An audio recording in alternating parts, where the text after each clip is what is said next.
If you feel like you've been running on a financial treadmill for the last few years, you're not alone. The average credit card interest rate in the US just hit a staggering 24%.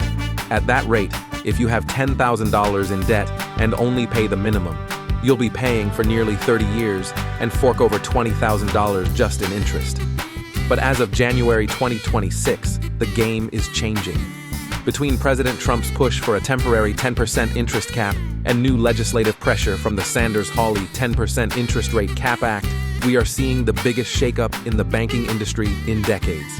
Today, we're breaking down what these new regulations actually mean for your wallet, the hidden trap the banks are already setting to stop you from benefiting, and 5 specific moves you need to make right now to take advantage of this shift before the window closes. Let's dive in. First, let's clear the air. You've probably seen the headlines about a 10% cap. Here's the reality. As of late January 2026, we are in a tug of war. On one side, you have an executive order and a bipartisan bill aimed at capping all credit card APRs at 10% for a year. The goal?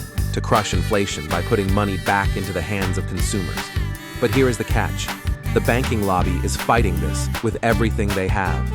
They're arguing that if they can only charge 10%, they'll stop giving cards to anyone with a credit score under 700. What this means for you? Even if the 10% cap is still tied up in court, the threat is forcing banks to compete.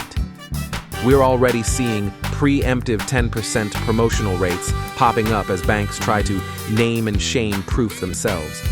If you aren't looking for these keywords in your mailers, you're leaving money on the table. Let's look at the math. On a $5,000 balance, at 24% APR, you're paying roughly $100 a month just in interest. At 10% APR, that interest drops to about $41. That's $60 a month, or $720 a year, staying in your pocket for every 5K hours you owe. The banks stand to lose over $100 billion in annual profit if these caps stick. This is why you're seeing junk fees start to creep up.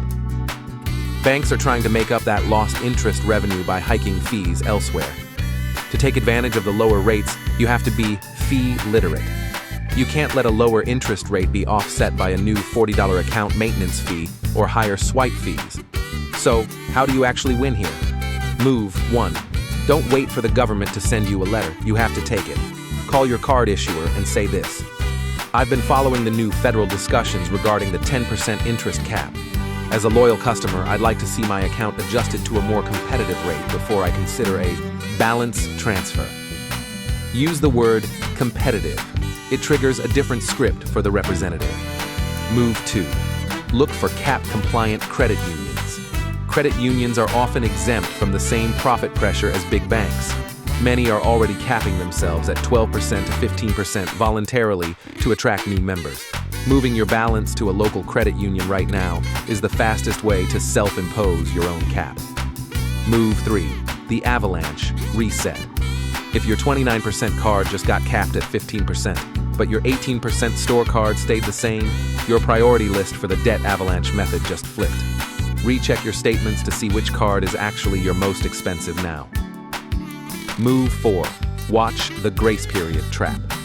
Banks are starting to shorten grace periods from 25 days to 21 days to catch people in late fees. Set your autopay for at least 5 days before the due date. Move 5. Targeted balance transfers. 2026 is the year of the war for the customer. Watch for 0% APR offers for 18-21 months. With the 10% cap looming, banks are desperate to lock in high credit score customers now. I have to be honest, there is a downside. If these 10% caps become permanent law, we will see a credit crunch. If you have a credit score below 640, the banks may start closing accounts or slashing credit limits to mitigate their risk. The goal isn't just to pay less interest, it's to owe less money before the banks decide to tighten the leash. If your $10,000 limit gets slashed to $2,000, your utilization will skyrocket and your score will tank. You need to get ahead of that now. The next 12 months in the US economy will be chaotic, but chaos is where the best financial opportunities live. These interest rate caps are a tool, but a tool only works if you pick it up. Check your statements tonight. Call one lender tomorrow. Use that $100 you save to pay down the principal. If you want my interest rate negotiation cheat sheet, drop your email in the comment below with the word CAP. Don't let the banks win the 2026 shift. Take your money back. If you like this video, please subscribe, like, and share the video.